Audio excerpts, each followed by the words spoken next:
Everyone, this is me Savia here. मैं आपके लिए लेके आए हुए एक और रीडिंग जो कि होगी उन लोगों के लिए जो जानना चाहते हैं कि क्या गिवन सिचुएशन में आपको स्टिक अराउंड करना चाहिए पर्सन के या फिर मूव ऑन कर लेना चाहिए। जो भी आपका थॉट प्रोसेस है जिसकी वजह से या तो जो भी करंट सिचुएशन है जिसकी वजह से आपको कभी कभी लगता है कि मूव ऑन कर लेना बेहतर है या आपको कन्फ्यूजन है कि मूव ऑन करना है या रुकना है रिलेशनशिप में, तो ये रीडिंग चेक कर सकते हो।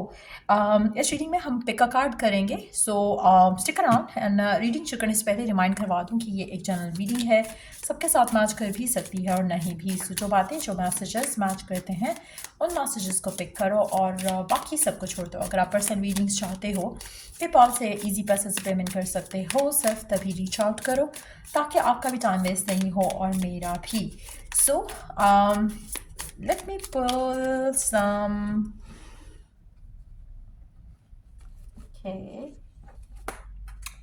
ब्लू रोज और वाइट रोज, जो भी आपको चूज़ करना है आप चूज़ कर सकते हो टू नो कि आपको मूव ऑन करना चाहिए या फिर स्टिक अराउंड करना चाहिए।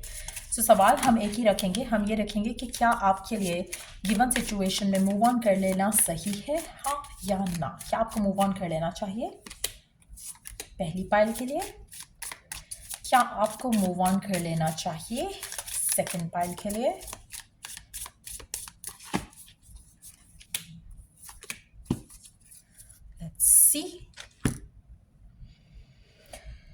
पहले आंसर जानते हैं उसके बाद फर्दर कार्ड्स ऐड करेंगे, ठीक हो क्या? Let's find out. पहले पाइल के लिए जिन्होंने ब्लू पाइल चूज किया, ब्लू रोज चूज किया, लेट्स सी कि क्या आपको मूव ऑन कर लेना चाहिए, हाँ या ना। Disharmony triggers conflict.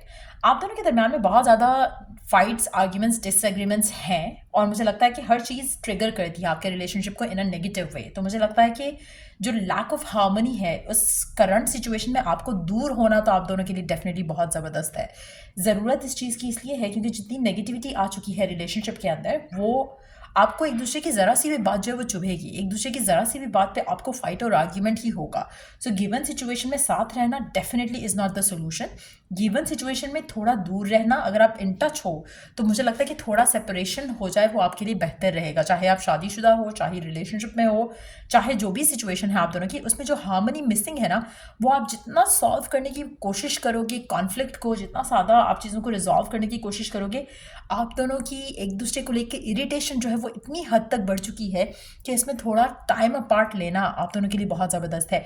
तो गिवन सिचुएशन में अगर हम इसकी बात करें, जो एनर्जीज हैं आपके रिलेशनशिप की राइट नाउ, मुझे लगता है कि कोई भी चीज़ आपके रिलेशनशिप को नेगेटिवली ट्रिगर करती है तो डेफिनेटली मूव ऑन करने का तो मुझे पता नहीं, अभी हम पहले ये कार्ड देखेंगे, लेकिन एटलीस्ट सेपरेशन आप दोनों के लिए डेफिनेटली बेहतर है।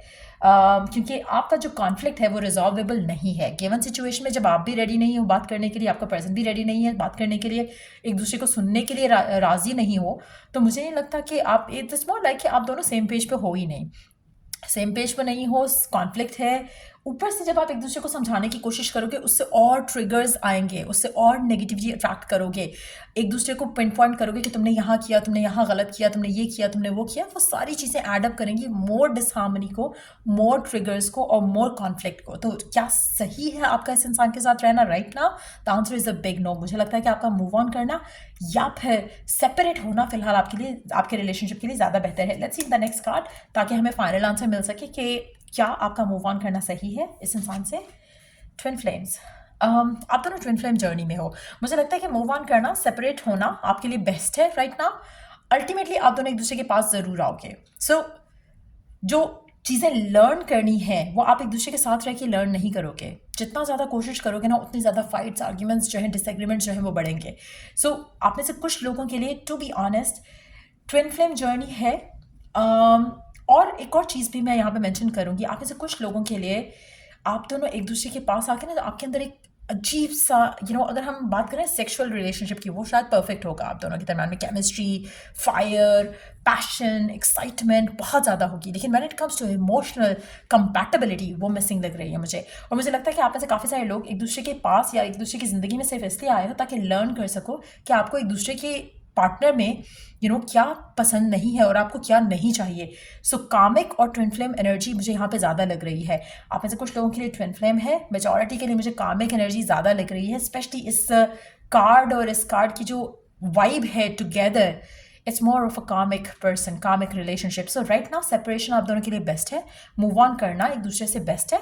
मूव ऑन करके किसी नए रिलेशनशिप की जाने की बात हम नहीं कर रहे हैं यहाँ पे. एटलीस्ट इस रिलेशनशिप को फिलहाल ड्रॉप करना आप दोनों के लिए ज़्यादा सही है.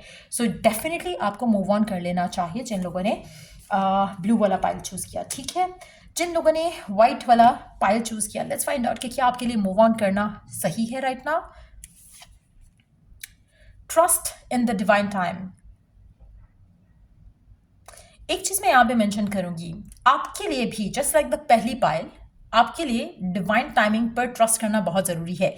गिवन सिचुएशन में अगर आप एक दूसरे के साथ हो, आप लोगों का रिलेशनशिप अच्छा चल रहा है, पॉजिटिव चल रहा है, जो कि जिसमें इमोशनल फुलफिलमेंट है, लेकिन जस्ट दैट कि रिलेशनशिप आगे नहीं बढ़ रहा, शादी की तरफ नहीं जा रहा, कमिटमेंट की तरफ नहीं जा रहा, पर्सन फैमिली के लिए बात नहीं कर रहा, अगर ऐसी सिचुएशन है तो मुझे लगता है कि आपको खुद के ऊपर, पर्सन के ऊपर ट्रस्ट रखने की बहुत ज़रूरत है. आपको फियरफुल थॉट्स आते हैं, आपको फियर आता है कि पास में भी आपने शायद किसी को इतना टाइम दिया होगा और उसने आपको लास्ट टाइम पे छोड़ दिया, या लास्ट मोमेंट पे उसने किसी और को चूज़ कर लिया. तो अगर आपके वो फियर्स हैं जो कि आपको फील कराते हैं कि आपका रिलेशनशिप जल्दी जल्दी आगे जाना चाहिए, तो मुझे लगता है कि you have to relax yourself. मुझे नहीं लगता कि आपका पर्सन जो है ठीक है, उसको टाइम चाहिए ये चीज़ों को वर्कआउट करने के लिए, लेकिन आप ट्रस्ट कर सकते हो इस इंसान के ऊपर. सो मुझे नहीं लगता कि आपको मूव ऑन करने की ज़रूरत है.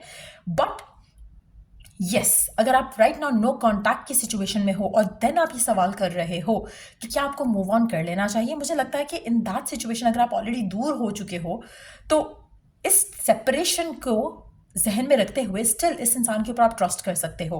आपका ये रिलेशनशिप डिवाइन टाइमिंग में वर्कआउट करने के चांसेस बहुत स्ट्रांग हैं, लेकिन आपको अपने आप को, फेथ को, अपने ट्रस्ट को पॉजिटिव रखना है.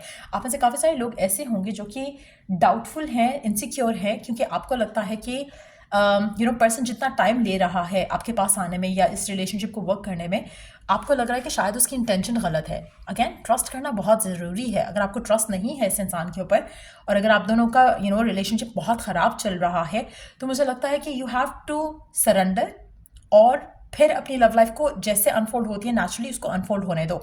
गिवन सिचुएशन में मुझे लगता है कि आपको वेट जो है वो करना पड़ेगा, जिसकी वजह से शायद आपको डाउट आता है कि आपको शायद मूव ऑन कर लेना चाहिए. मुझे लगता है कि मूव ऑन करना is not the right option.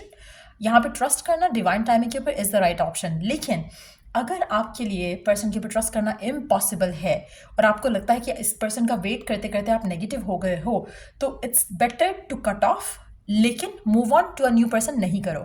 Divine timing में आपका लव एंड रिलेशनशिप इस इंसान के साथ बेटर होता मुझे दिख रहा है. Let's see the other card, फिर हम फाइनल डिसीजन पे आते हैं. Seeds spring. अगेन, मुझे लगता है कि इस पूरे रिलेशनशिप को आगे जाने में टाइम लगेगा, पॉजिटिव होने में टाइम लगेगा. ट्रस्ट करो, हैव पेशेंस. और स्पेशली उन लोगों के लिए जिनका रिलेशनशिप बहुत ब्यूटीफुल है, जस्ट दैट कि जो आप चाह रहे हो वो अभी नहीं हो रहा, पर्सन टाइम डिमांड कर रहा है, तो गिव दिस पर्सन टाइम. क्योंकि मुझे लगता है कि जो आपकी जो डिज़ायर है, जो विश है, जो प्यार है, उसका सीड तो आप सो कर चुके हो, तो एक दिन में तो रिजल्ट नहीं मिलेगा ना. So you have to be patient. Spring season काफ़ी सिग्निफिकेंट रह सकता है आपके इस रिलेशनशिप के लिए, बट मुझे लगता है कि हाँ, आपको ये चीज़ अंडरस्टैंड करनी चाहिए कि अगर आप सही इंटेंशन रखते हो, तो अगर स्लो भी चीज़ें चल रही हैं, पॉजिटिव रिलेशनशिप है, तो आप इसके ऊपर फेथफुली ट्रस्ट करते हुए एक दूसरे के ऊपर रिलेशनशिप को आगे लेकर जा सकते हो. डोंट हरी अप और वरी करो इस सिचुएशन को लेकर. Try to relax. मुझे नहीं लगता कि आपको मूव ऑन करने की ज़रूरत है अगर आप पेशेंट रह पाते हो. बट अगर आपको लगता है कि इसके साथ रह के पेशेंट होना आपके लिए मुश्किल है और इससे ज़्यादा अच्छा पॉजिटिव तब रह सकते हो जब सेपरेटेड हो, तो सेपरेट हो जाओ, लेकिन मूव ऑन नहीं करो. वेट करो for the divine timing to work in your love life और अलाउ ये पर्सन आपके पास वापस आ जाएगा. सो मुझे नहीं लगता कि आपका रिलेशनशिप ख़त्म हो रहा है मेजॉरिटी लोगों के लिए. मुझे लगता है कि आप इस सिचुएशन में एक दूसरे के ऊपर फिलहाल शायद आपका ट्रस्ट नहीं बन पा रहा है, या आप इनसिक्योर हो रहे हो, या आप वेट करते करते थक गए हो, तो मुझे लगता है कि आपकी जो चीज़ें हैं इस इंसान के साथ वो वर्कआउट हो जाएंगी इवेंचुअली डिवाइन टाइमिंग के ऊपर. सो कोशिश करो कि एक तो स्ट्रेस ना लो, और अगर स्ट्रेस ले रहे हो तो अपने आप को थोड़ा लव लाइफ के फोकस से हटा लो. अगर वो भी नहीं कर सकते तो इस इंसान से हटा लो अपने आप को. ये पर्सन आपके पास वापस आ जाएगा जब ये रेडी होगा फॉर मैरिज, कमिटमेंट या engagement. So in that situation मुझे नहीं लगता कि आपको मूव ऑन करने की ज़रूरत है. ट्रस्ट करो, फेथ रखो, पॉजिटिव रहो एंड सरेंडर करो. आपके लिए सरेंडर करना is the right option to go for. So ये रीडिंग आप लोगों की. अगर आपने वाइट वाला पाइप चूज़ किया, सो मुझे नहीं लगा कि मुझे कोई भी कार्ड, कोई भी पायल के लिए और कार्ड्स लेने की ज़रूरत है। The answer is very clear. So ये थी रीडिंग आप लोगों की। अगर आपको हेल्प किया हो, गाइड किया हो, तो लाइक शेयर सब्सक्राइब ज़रूर करो और don't forget to hit the bell icon on ताकि आप नोटिफाइड रहो जब भी रीडिंग अपलोड होती है। So till I is the next reading आप लोगों के लिए टेक केयर, बाय।